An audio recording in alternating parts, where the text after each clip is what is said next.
L'assistance au sein du CRMF, au nom de Monsieur le Président du laboratoire, au nom d'abord de Monsieur le Directeur du laboratoire de recherche scientifique et éducative dans le monde méditerranéen, de tous ses collaborateurs, de tous les collègues de l'administration et du corps enseignant, nous vous souhaitons la bienvenue au sein de cette institution pédagogique afin d'assister à la lecture de l'essai de M. Salaf Ahmed, auquel vont nos premiers remerciements d'avoir bien voulu accepter notre invitation. Je souhaite également la bienvenue à tous ces invités et je remercie chaleureusement M. le Dr Fouhi, Mme Sabiha Hamza, M. Lokah d'avoir bien voulu et avoir eu l'amabilité de bien pouvoir lire au diable revers. Je commence par donner la parole à M. le directeur du CRMF, Knas Safilat Hali. Merci, monsieur. في الحقيقة الأستاذة كان خصها تقول لك ديريكتور. pour nous, vous êtes encore des directeurs. D'ailleurs, diplomatique. السلام عليكم والصلاة والسلام على خاتم الأنبياء والمرسلين. تحيات الله للجميع.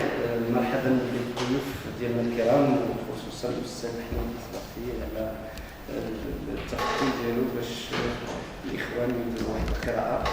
نتمنى انها تكون قراءه تامليه نقيه اللي بطبيعه الحال رقي الاداء ديال الجميع واللي تبادل الفكر والتقاسم كل ما من شانه انه يرفع المستوى ديال الاداء لا ديال الطلبه ديالنا بالخصوص ولا ديال الممارسين التربويين داخل المؤسسه التربويه هذه التي تعتبر ملجا لكل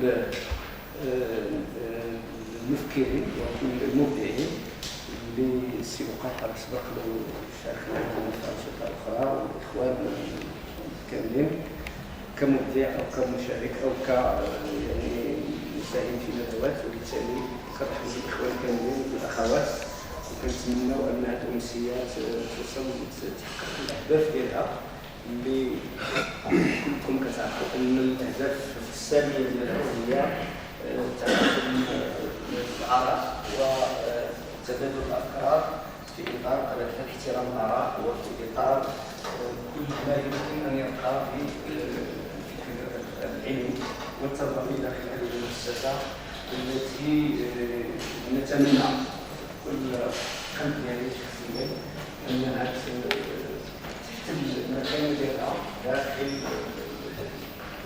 الحرم الجامعي والحرم ديال المؤسسه اللي كتكون اوتوكراتيه واللي بطبيعه الحال كتسعى انها تكون مشتل لانتاج الفكر وليس فقط لاستهلاك المنتوج الخارجي وبالتالي نتمنى ان يساهم الجميع في هذا التعاون في هذه الرساله النبويه فمرحبا بالكلام وشكرا للاساتذه اللي غادي يقراو الكتاب اللي بطبيعه الحال نتمناو ان يعني الاراء ديالهم تكون تفيد الجميع وشكرا جزيلا. شكرا سيدي المدير. Je vais donner ensuite la parole à Sif Fouhi. Il va parler au nom du laboratoire du CERN. Merci. Merci également. Avant de parler du labo, je dois d'abord témoigner en faveur de notre directeur. C'est dit qu'il est ex-directeur, mais pour nous, c'est le directeur de nos cœurs. Il le restera à jamais. Et nous sommes fiers du parcours qu'il a effectué avec nous. Nous le regrettons, mais quand même, nous lui souhaitons une bonne continuité au sein de sa famille. Et du bonheur et de la joie de vie. Pour ce qui est du laboratoire, le laboratoire de recherche scientifique et pédagogique dans le monde méditerranéen, je dois donner un petit aperçu là-dessus. Il se compose de plusieurs équipes de recherche et c'est le premier laboratoire qui a été installé dans les centres.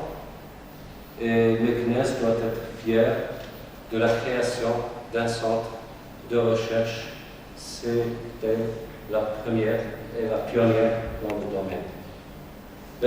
Ici aujourd'hui, je représente précisément l'équipe de recherche en diversité linguistique et culturelle qui s'intéresse toujours dans le monde méditerranéen et qui parle de diversité linguistique et culturelle. Nous savons bien que les deux sont liés et la langue n'est qu'un vecteur culturel. Donc ça c'est en général ce que je peux dire de l'équipe de recherche en diversité linguistique et culturelle. Il y a d'autres équipes, comme l'équipe qui s'intéresse aux sciences exactes. Il y a l'équipe qui s'intéresse à la science de l'éducation et l'équipe qui s'intéresse aussi à l'histoire. Donc c'est ça ce que nous sommes fiers d'accueillir aujourd'hui parmi nous, Saïd Misrafi, l'écrivain marocain d'expression française. C'est une heureuse coïncidence aujourd'hui de le présenter à travers Ahmed et Hamid. Et si je dis Ahmed et Hamid, je reviens à notre directeur Saïd Hamid, parce que c'est un prénom.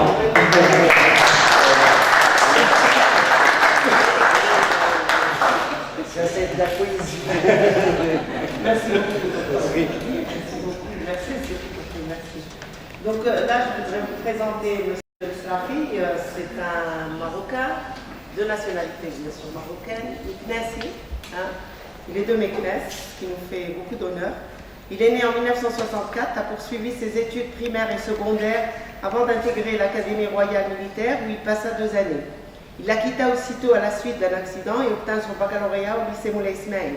C'est à l'université Sidi Mohamed Ben Abdullah qu'il entama ses études en économie et eut sa licence. Il s'orienta ensuite vers un organisme bancaire où il exerce jusqu'à aujourd'hui, sans dire le nom, pour ne pas faire de publicité. Hamid Misrafi a commencé l'écriture très jeune. Il est aussi poète. Son premier recueil de poésie en langue arabe est intitulé Bain al-Faslayn. Il a aussi traduit l'œuvre de la nouvelliste irakienne Wafa Abdelrazek, Vêtue d'un corps. Et là, nous sommes en présence de Au diable Vauvert. C'est son 3e essai. Sans manquer d'apporter quelques contributions dans le domaine littéraire, il a participé par ailleurs à de nombreuses tables rondes, notamment en poésie, ici même au sein du CRMF. Économiste, intéressé aussi par la discipline du développement personnel, un écrit qui se veut témoignage d'une époque au Maroc. Je laisse donc la parole au docteur Saleha, si elle veut bien commencer. Merci beaucoup, madame.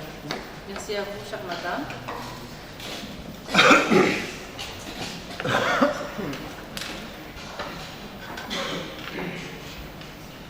Alors, je commencerai tout d'abord par remercier l'assistance ici présente,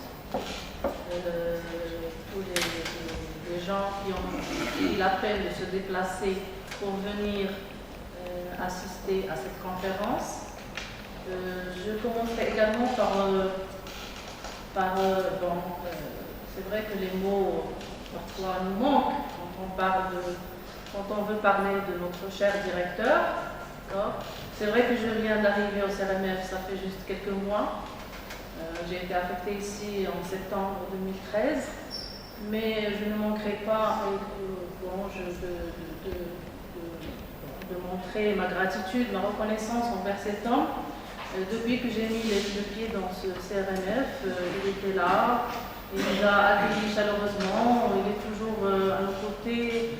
Dès que vous êtes dans l'administration, il vous dit venez, il vous invite dans son bureau, il vous donne une chaise, il vous parle à vous, c'est comme si vous êtes la seule personne qui existe dans ce monde. Il vous donne un intérêt particulier et c'est vraiment remarquable.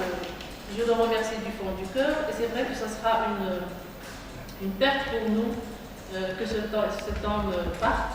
Donc on aimerait bien qu'il reste parmi nous, ne serait-ce que pour enseigner avec nous dans le CRMF. Pourquoi pas? J'aimerais bien que l'inviter à rester avec nous, ça serait un plaisir. Et puis je voudrais aussi remercier l'auteur du beau livre que je vais présenter tout à l'heure, M. Ahmed Nasrafi, Hamid Nasrafi. C'est vrai qu'on va parler de ça, de l'identité. C'est important. Hein. Pour un être humain, l'identité, c'est très important. Et je voudrais le remercier pour son beau livre.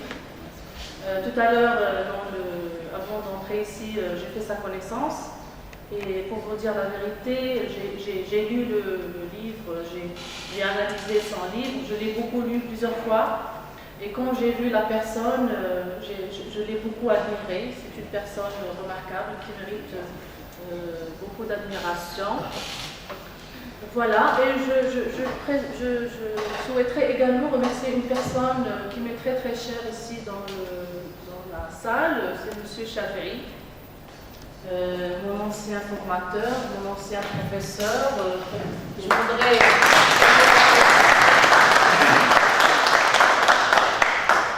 C'est mon cher formateur, c'est un ancien professeur à moi, parce que moi j'étais ici comme ces stagiaires-là, j'étais stagiaire dans ce CRMF, ça fait quelques années, et maintenant je suis professeure,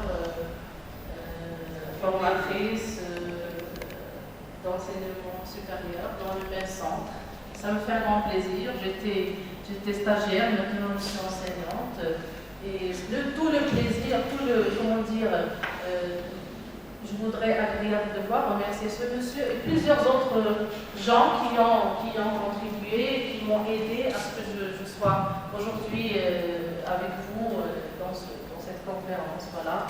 Je leur dois beaucoup. Le plaisir est partagé. Merci.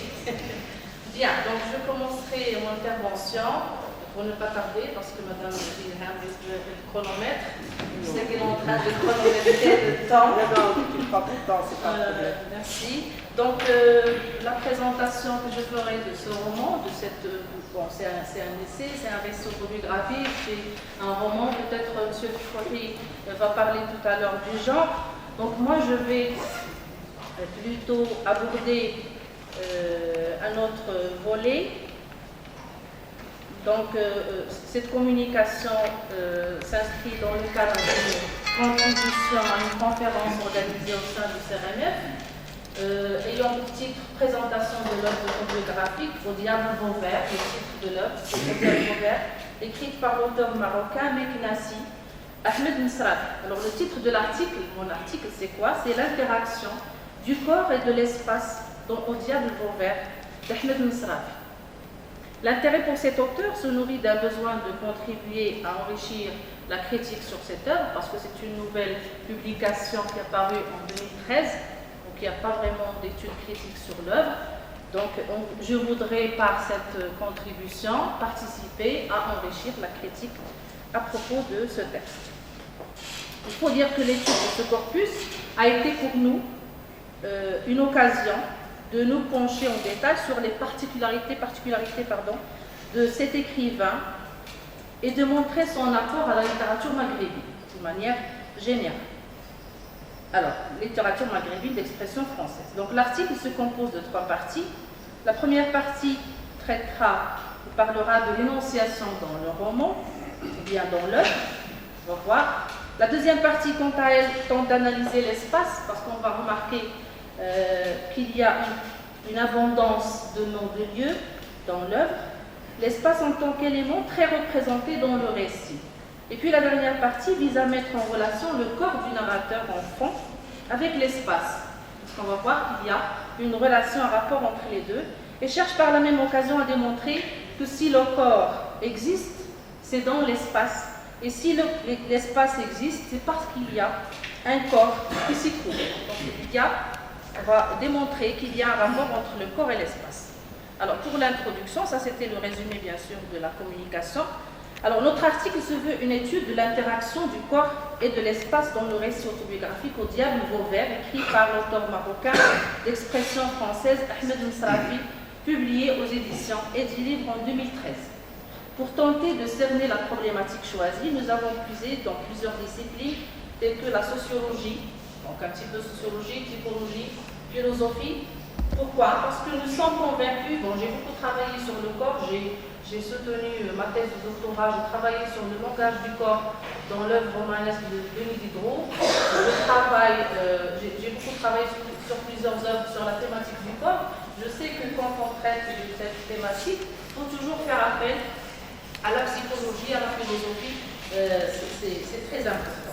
Dans cette étude, nous aimerions présenter cette œuvre, voilà, et enrichir sa critique, car nous avons remarqué qu'il y a une absence d'analyse ayant pour objet le corpus choisi, parce que c'est une nouvelle publication. Il s'agit de voir dans quelle mesure le corps est rattaché au cadre spatial et offre une certaine identité originale au personnage principal. Le petit corps d'enfant, occupant plusieurs espaces, il va changer d'espace en espace, occupant plusieurs espaces appartenant à la ville de Meknès, exprime de la douleur. Il cherche par là à nous en faire part. C'est pour cela que nous, il a rédigé ce récit. En conséquence, notre contribution comptera en prenant comme appui le corpus, c'est-à-dire qu'il s'agit d'un travail sur le texte uniquement, de démontrer que le corps du personnage narrateur est sujet à des tortures, souffrances, douleurs physiques, morales, rattachées à des lieux précis, qui sont décrits dans la plupart des cas de façon dépréciative. Donc on va voir que dans le texte, le narrateur décrit l'espace d'une manière dévalorisante, d'une manière dépréciative. Pour cela, nous allons d'abord traiter l'énonciation dans le corpus, cette partie étant indispensable pour pouvoir situer l'œuvre dans son contexte. Puis, nous allons voir dans une deuxième partie comment est présenté l'espace. Ensuite, dans une troisième partie, nous allons aborder la façon avec laquelle le corps du personnage principal, qui est également narrateur, agit.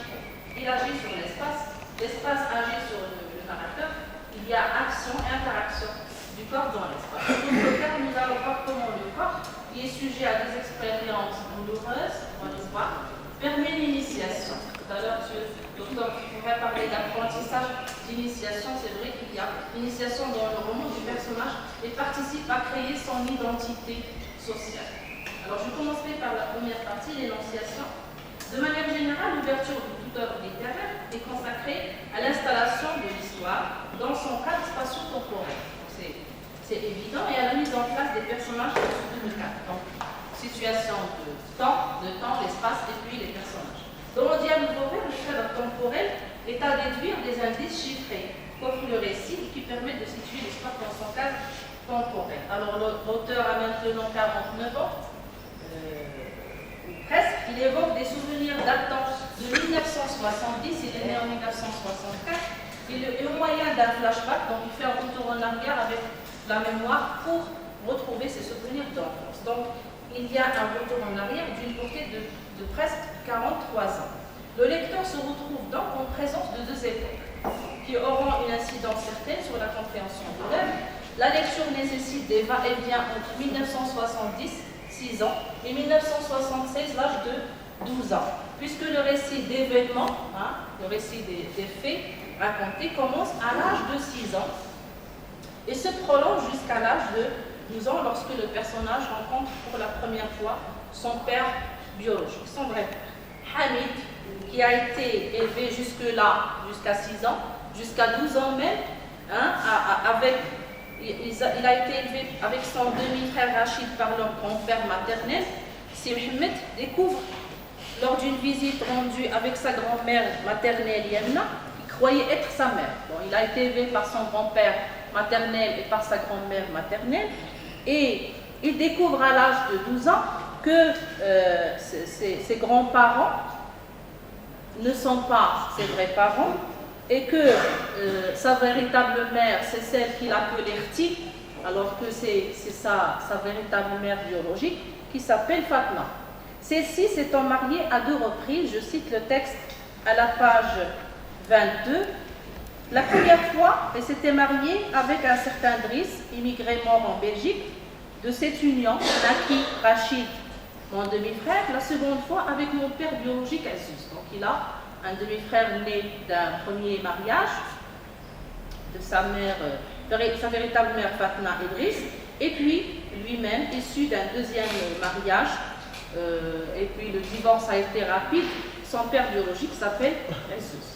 Il fallait attendre 12 ans, donc il était il ne savait pas cette vérité. Il fallait attendre 12 ans lorsque le directeur de l'école convoque Hamid au bureau, lui et une bande d'élèves pour leur demander d'apporter un acte de naissance.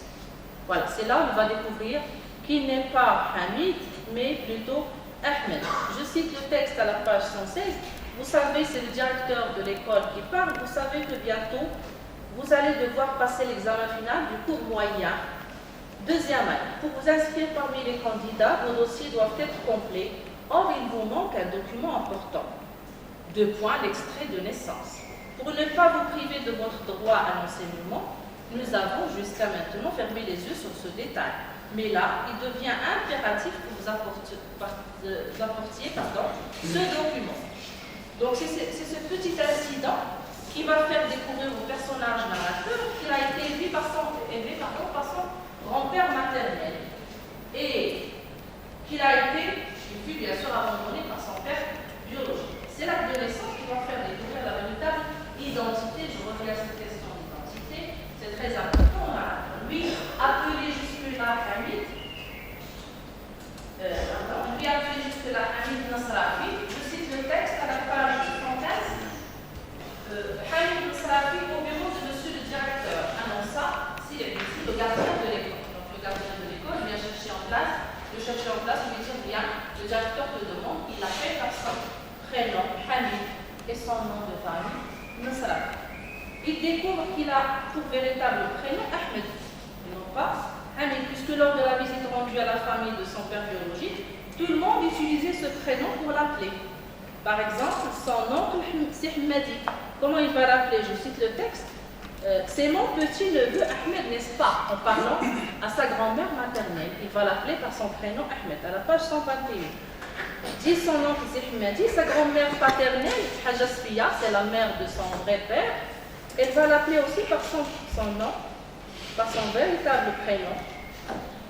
Alors, quand elle va parler à la grand-mère maternelle, écoute la Layana c'est la grand-mère maternelle, personne ne te prendra Ahmed. Mais crois-moi, quand il grandira, il viendra de son propre gré, et ni toi, ni personne au monde ne l'en empêchera. Un enfant, ça cherche toujours son père, page 124. Il s'avère important de souligner que cette nouvelle identité perturbe le narrateur enfant, car il a peur d'être la risée de ses pairs. Le problème se pose, c'est qu'on va se moquer de lui à l'école, lui qui s'appelait Hamid, et puis d'un certain moment, on va changer son prénom. Je cite le texte. Tout ce qu'elle disait, c'est-à-dire les 2 femmes, les 2 grands-mères, tout ce qu'elle disait ne m'intéressait pas. Ce qui me chiffonnait le plus était ce nouveau prénom par lequel j'existais. J'avais le cœur, j'ai omis une partie du texte, j'avais le cœur serré à l'idée de changer subitement d'identité, de devenir d'un seul coup Ahmed au lieu de Hamid. Je me voyais déjà la risée de mes camarades de classe, des membres de ma bande. Et tout le monde, peut-être ici, est au courant que dans les années 70-80, il y avait ce qu'on appelle les bandes, c'est-à-dire que si vous êtes à l'écart d'une bande, vous n'avez pas d'existence, vous n'existez pas, vous n'êtes pas là. Comment leur expliquer qu'hier encore j'étais Hamid et qu'aujourd'hui je m'appelle Ahmed, à la page 124.